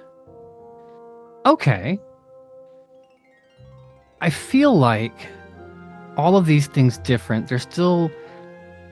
What's a thing this body can do or can't do that your old one can? Because I'm imagining if I were short for a day, I would be fascinated by the new eye level. What does the world look like when you're 5'2"? Or if I were tall for a day, like a puppy that has grown its legs but does not know, I would be smacking into things and learning things about the body. So what's something, fun is not the correct word, unique about piloting our dearly departed professor compared to the day-to-day of Blake Sweeney? So she was a historian and professor of occult studies, but she also liked to run marathons. So her body is very lithe and very sinewy in a way that Mine has never been and will never be. I cannot imagine getting enjoyment out of running, but here we are. And so there's a speed that comes with long legs, and that I've never experienced before, and having a body that is poised to run. We kind of do that. I'm sure if I was in a different area, it would be very strange for a woman to be out running in the middle of the night. But we'll just put. I have headphones in. This is the safest time of night for me to run. Obviously. That visual is incredibly bizarre. I am fond of it, but the idea of I've never run a marathon and I want to see what it feels like when and you're just going. Just going, yeah. Yep. I don't have to worry about lactic acid buildup. Like, just let's go. Yeah. What do you like pretend to breathe? Like for the experience, or is it really just like robot mechanical? No, it's really just going. I mean, I don't have a heartbeat. My blood doesn't like pump through the body or anything like that, so I don't have to worry about it. It's just kind of going to go. This is actually one of the reasons that I have to like help Lucas find food, because if he ever were to like bite me and like drink blood, or like any of his friends were to do that, like I would run out of blood and I have no way to like rebuild it. So yeah, no, I don't have a heartbeat. I don't breathe. I don't do, because I haven't taken a breath in so long. I don't think I'd remember how to even. So yeah, it's just kind of feeling the sensation of running, the wind in the hair. Yeah, feeling the muscles. It's all very strange. And then one final question that I'm going to regret asking. But oh, I can't wait for this. What about your body are you happiest to have back when you return? Ooh, gosh, that is a good question. Oh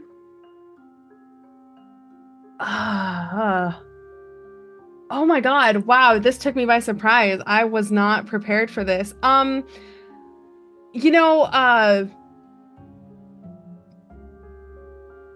I'm younger than 64, and I really like how nice and firm and perky everything is.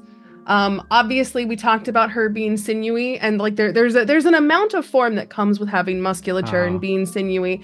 But it's very different when you're a sinewy, muscular 64 versus like a young 30-something professional who with a skincare regimen.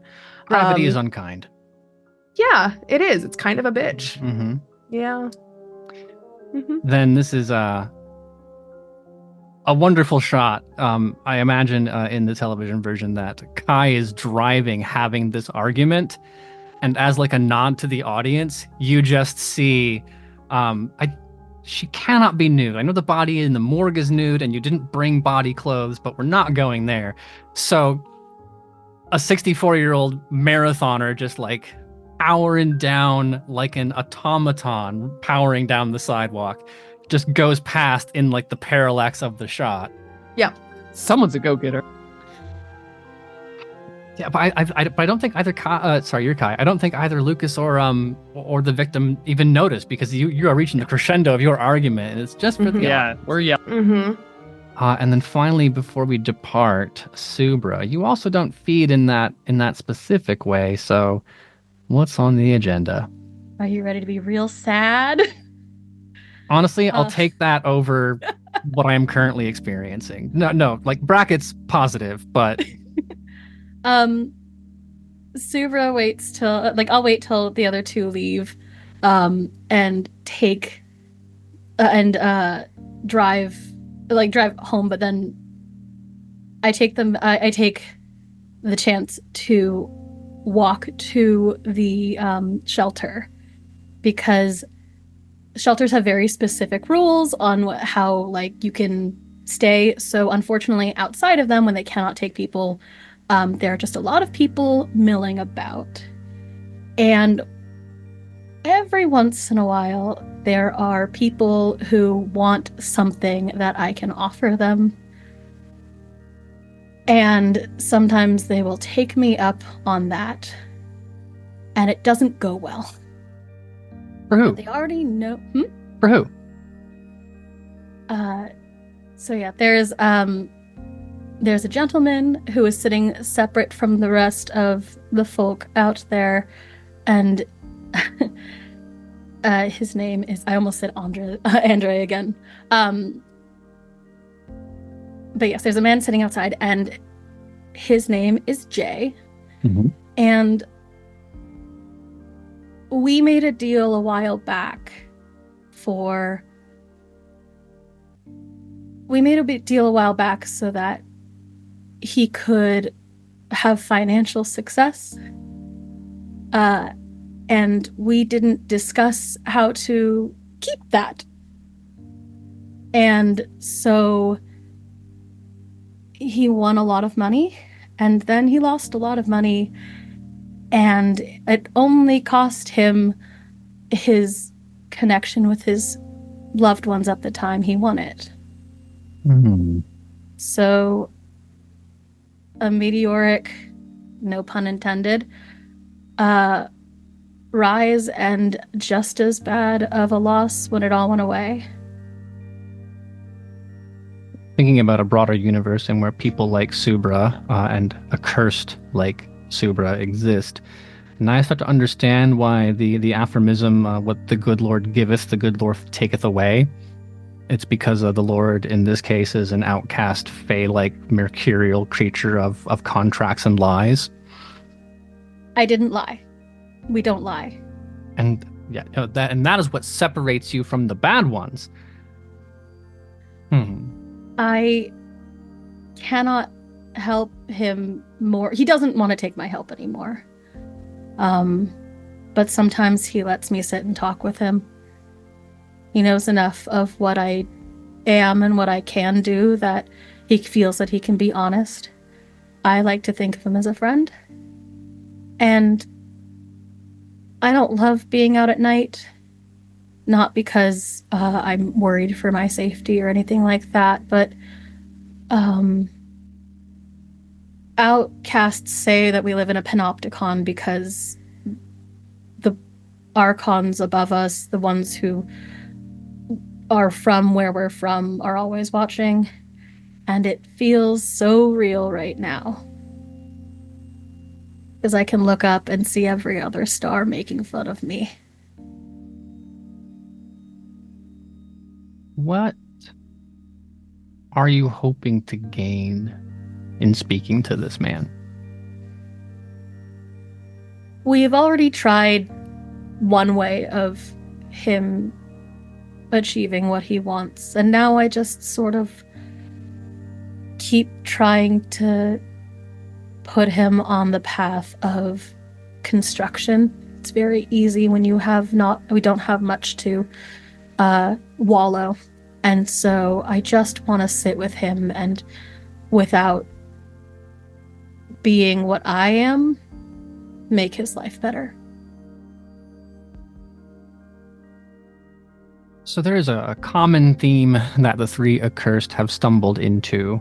I don't know intentionally or if it is just the way the characters manifest, but it is unique to Curseborne, and I think it's worth calling attention to. Because the creatures you inhabit, they are not human. Some of them were at one point, but ceased to be so when you got involved. And some never were. But what defines you is your relationship to the things you live around, the people. And you will notice that none of those relationships are good. That none of you have described a person whose life is better because you were in it. And in each case, there's an experience you get to gain at the expense of someone else, with varying degrees of severity. I don't think the professor minds. But Subra is learning more about humans' process grief, in part because Subra is the one who created this grief. And Lucas can expertly manipulate people's emotions because he's required to do so. It's not a good thing. There's an emptiness inside of you that is the curse that you are filling, but there is also an emptiness of person. That when you became or were created as Curseborne, there was something fundamentally human missing about you. And those two things together are informing how you interact with the world. In the case of Blake, it's a little different. You were human for the whole time until you weren't.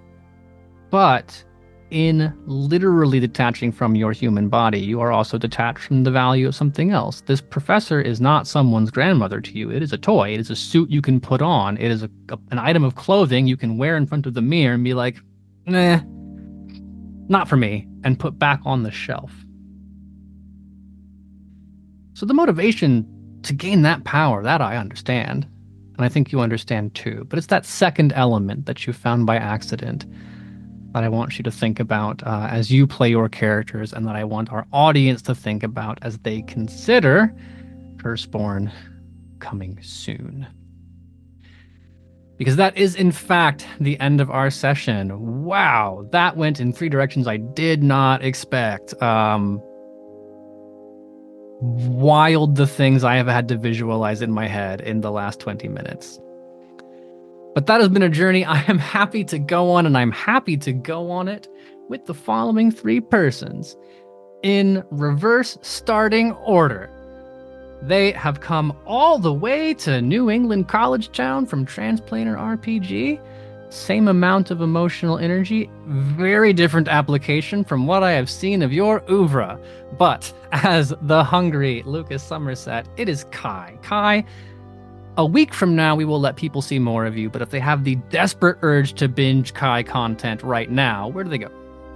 Oh my gosh. Well, between now and then, you can find me in the finale of the Loom of Severed Strands over with No Quest for the Wicked, which is a Tales of the Valiant series that is drops this Wednesday wherever you get your podcasts, where I'm just playing a cute little guy. Not at all depressing, which is a wild swerve even just for me in normal times. And then you can find me on Thursday with the premiere of another Tales of the Valiant series that I am doing, Sun in Chains, over on That House RPG, where I'm playing a horrible man, which is kind of my other brand. And then on Sunday, you can find me over on Taino Tales, playing City of Mist with the Doomsayers as Merrick, who hungers for the cut threads of fate and is trying to unravel a mystery of a dead god. And outside of that, you can just follow me everywhere as Estella and Ladris, where I tell largely sad but super interesting, hopefully, to all of you stories. Thank you so much for having me back on QCG. I'm so excited to be here and go on this adventure with you all. I have referred to in the past your content schedule as the Super Kaiway, and I am not going to apologize for that. My gift to you. But you every day of the week there is something on the Super Kaiway. Moving in reverse order, I know where I find you all the time, but I am sure people of a certain mind, appreciating a certain kitsch, wanting desperately to see how Subra performs this music-related mystery in the future, but mostly now just want to see more of you. Clara, provide them instructions. You have this remarkable habit of making the way you introduce me so profoundly confusing to me that it derails anything I was about to say. I'm not gonna. I cannot tell a lie. There's a part of me that does it on purpose. But yes, if you are inclined towards social media, you can find me at clearly_golden pretty much everywhere. I managed to grab it as many times as I can. I am on QCG's video actual plays fairly regularly, as it's been in these last few months. And you can hear me on every other Tuesday as Maya Lagasse, the Kai equivalent to the problematic dude. I play a problematic woman, and that's good for me, actually. Otherwise, checking all of the socials is pretty much the best way to find me, because I am everywhere, and that feels like a threat, and it kind of is. And V, we've played enough together that I have struggled over time to remain fresh and interesting, and I'm probably not going to accomplish that now because instead of a fun pun, I feel like I just want to introduce something else about you to the audience. So with your permission, how about a short question and answer? Oh, sure. It's a Saturday afternoon. You're at home at your usual residence. There's a knock at the door. It's Danny DeVito. Using only things in your refrigerator right now, what do you offer him for lunch? Ham and cheese sandwich. Easy peasy, just like that. Yep, because I have a pre-made ham and cheese sandwich in the fridge. You're gonna feed Danny DeVito your refrigerated. It's either that or a bowl of Frosted Flakes. He can take his pick, I guess. Is this a lack of interest in Danny DeVito or a lack of things in your fridge right now? A lack of things in my fridge. I do have some chocolate chip shortbread dough. If you would like a fresh cookie, I can toss it in the air fryer, have a fresh cookie in 12 minutes. We've actually invented an interesting 3-course meal. I will ask this a question again next week. Hopefully you've gone grocery shopping. Hopefully. I've been sick the last few days, so I have not left my house to go grocery shopping. Honestly, I'm amazed I washed my hair for this recording today, because even that took a lot of energy. So grocery shopping, weirdly, if it's not for like cold medicine or throat lozenges, can't be arsed right now. So, I thought I was setting up for success because V always shows interesting things they are cooking to me in DMs, and I have asked this question on the one time that will not work, which says something about the luck I bring to the universe. I know, well, because I had such good food the other day, but right now I don't. Let us solve it thus. Let us say if someone wanted to DM you or tag you in a recipe that they think you would enjoy, being the kind of person who only eats Frosted Flakes and ham and cheese sandwiches at time of recording, where should they send that information? Excuse me. If you would like to fill my inbox with way more interesting recipes than Frosted Flakes or ham and cheese sandwiches, you can find me on the internet at V is for Vampire, because my name is V and I like vampires. You can also find me on the queenscourtgames Discord. If you're not over there, first off, why? Second off, you should be. Sorry, Aaron. You can definitely find me there. You can also post it up. We have channels for that too. Or you can just tag Queen's Court Games in any of our stuff and just be like, "Where the hell is V?" And somebody will point you in my direction. Not at the grocery store, am I right? Not at the grocery store. Absolutely not. Never. Couldn't be me. At this point, if someone does not send me a recipe, I will be upset myself, and I will show you my ire from @AaronandWords on Twitter, or more likely from our official account, Queen's Court RPG on the bad site, and then Queen's Court Games on all the other less bad but mostly still problematic sites. We will return 1 week from now, but approximately 2 hours ago, with more Curseborne. In the meantime, if you need desperately to know more, link is going out right now in the chat. It's in the show notes for the Curseborne Kickstarter. It'll go live in October, so this episode is coming out before that. You can go make your pledge and enjoy your own accursed mysteries in a world of folkloric horror. Until then, as we all say, bye for now.